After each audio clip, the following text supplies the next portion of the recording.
A Marcela vai mandando pra gente coisas interessantes ali, pra mim, né, no caso, né?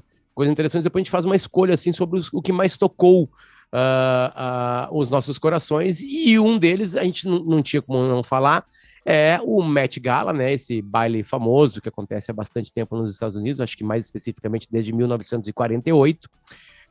A Anna Wintour assume em 95. Wintour. Assume em 90. Winter é o cara lá do Game of Thrones. Assume em 95, e aí quando vem a internet, assim, as redes sociais principalmente, né, na década passada, que elas se fortalecem de verdade na década passada, com os smartphones chegando em 2007, na década passada se consolidam, aí o baile vira de novo essa coisa gigantesca, são convidados, tem uma ação beneficente para ajudar o núcleo de moda no Metropolitan, às vezes tem outras ações também que eles ajudam, né? São ingressos caríssimos para as mesas. Uma mesa chega a custar 300, 500 mil dólares, né? E toda essa grana vai para a galera depois poder trabalhar durante o ano. Enfim, o que mais repercute são as roupas, né? De alguma maneira, as presenças antes eu acho que antes da gente entrar nessa coisa mais pontual, que é o assunto do momento e que a gente quer falar sobre, porque a gente destrincha os assuntos, eu queria falar um pouquinho de novo sobre o que é o Met, né, e o baile. Porque o ano passado, assim que o baile aconteceu, e ele aconteceu em setembro do ano passado, excepcionalmente, porque em 2020 ele não havia acontecido, por conta da pandemia, e em 2021, aquele primeiro semestre ainda mais instável, foi acontecer em setembro, com a liberação de alguns protocolos na cidade de Nova York, né, em Manhattan. E foi em setembro, então a gente está com a sensação de que recém aconteceu, né, que não faz um ano. A gente tem imagens muito frescas, como da Kim Kardashian, toda coberta de preto. Ela namorava ainda ela era a esposa ainda do Kanye West. Tá, mas assim, além disso, coisas marcantes, ela de Balenciaga com a cara coberta, alguns outros, são sempre imagens icônicas ou bizarras que ficam na nossa cabeça. Mas por que eu queria falar de novo? Porque aí ontem eu tava conversando com a minha mãe, e daí falamos do Met, não sei o que, minha mãe é uma pessoa que eu considero informada a respeito de coisas de cultura pop e coisas desse tipo. Ela já foi no Metropolitan, ela conhece, viu o acervo, mas ela não sabia exatamente o que era o Met e que tinha uma temática.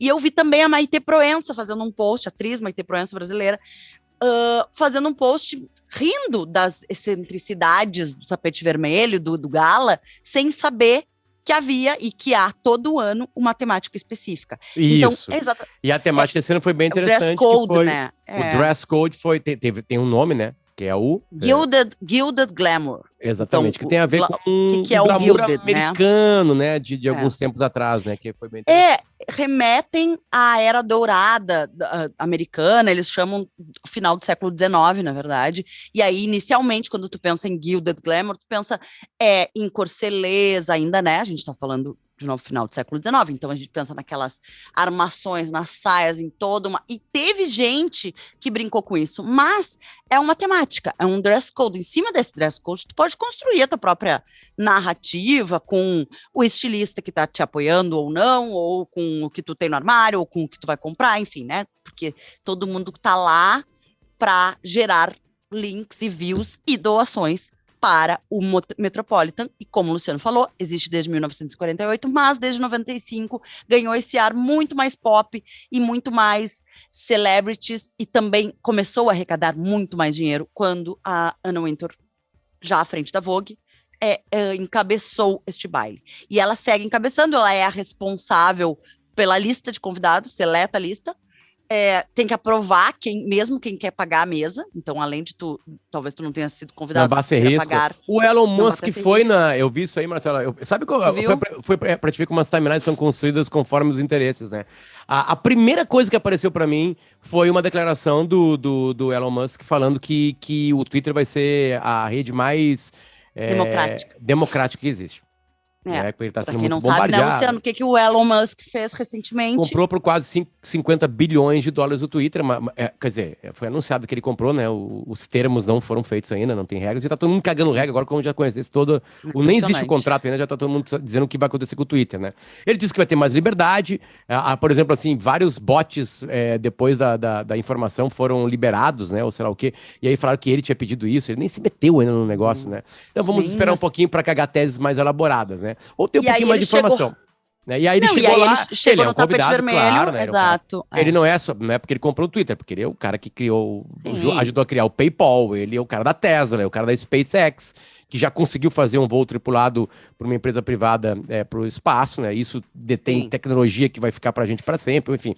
Coisas assim, são coisas... Aí eu fiquei sabendo que ele vinha... E aí, claro, depois, principalmente no Instagram, começamos a ser inundados pelas roupas das pessoas chegando por lá. Exatamente. São mais de 400 celebridades nessa lista, então, editada por Anna Wintour, entre, né, enfim, cantores, músicos, astros da moda, do cinema, da política, dos negócios, como é o caso do Elon Musk. E outra curiosidade, cada ano, em cada temática, tem digamos, uma diretoria que coordena o show como um todo, porque tem uma temática, é um baile de gala, mas tem apresentações, tem o leilão em si, tem toda uma... o leilão, eu digo, né, a troca, o falar o quanto, não tem coisas sendo leiloadas, mas o quanto foi arrecadado, etc, etc. E este ano, quem estava à frente era uma das pessoas que, no meu ponto de vista, e de talvez grande parte dessa bolha da moda, é quem arrasou assim mais no tapete vermelho, que é a Blake Lively, ou Lively, como é que tu diz o nome dela? Eu acho que é Lively. Lively. Ela era uma co-apresentadora, e ela, junto com o seu estimado gato marido, ator Ryan Reynolds, estava cuidando da apresentação do... Tu viu o movimento dele, que as mulheres se apaixonaram ainda mais por ele, porque a noite é dela, né? Eu te mandei, né? Fui eu que te marquei. Mas é que tu marcou, tu só me mandou o movimento, mas tu não mandou por quê? Assim, que ele se retirando da hora da foto, né? Deixando pra ela brilhar, né? Porque, claro, onde ele chega, ele também brilha. Os homens são mais sucintos, né? Na festa, né? Tem alguns caras que gostam de brincar, de dar uma sacolejada, assim, Luciano fica me distraindo por vídeo, sabe? E aí eu fico aqui, me perco. O que eu ia dizer é que, de maneira geral, os caras vão a caráter para uma gala, tá? Para um baile de gala, de smoking, de paletó, dão uma desconstruída leve nisso. As mulheres costumam criar, então, todo esse storytelling. A Blake, como eu dizia, estava com um vestido, veja só, Versace, muitos Versaces incríveis, neste tapete vermelho. Então, o Moda Importa está sempre muito atento. Falamos de Versace recentemente, sobre o ressurgimento. Mais especificamente de Versace.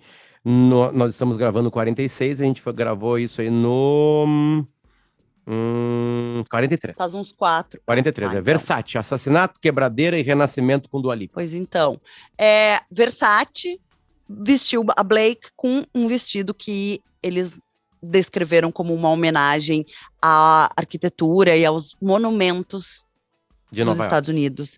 E a Estátua da Liberdade, tem uma referência direta à Estátua da Liberdade. E aí, este momento em que tu te referiu, que o Ryan Reynolds se afasta, fica olhando e estão fazendo a foto dela, ela chega com o vestido, com uma cauda nos tons de rosa, vestido todo com uns cristais, assim, um corselet, e uma luva em tons de rosa, e aí vem um pessoal, o stylist ou os assistentes, e desdobram, soltam o botão da cauda, a cauda fica num tom azulado e retiram uma luva, e tem uma troca de luva com uma segunda luva nesse mesmo tom esverdeado azulado, que é uma referência à oxidação dos monumentos, porque para quem já gosta de prestar atenção nesse tipo de coisa, assim, monumentos de bronze, de pedra, oxidam com o tempo. Na Europa isso é muito comum, igrejas, cúpulas, e a Estátua da Liberdade já passou por uma série de limpezas, volta e meia ela está esverdeada, que é como a gente conhece ela, que é a oxidação. Então, eu achei mágico, assim, que eles tenham feito num vestido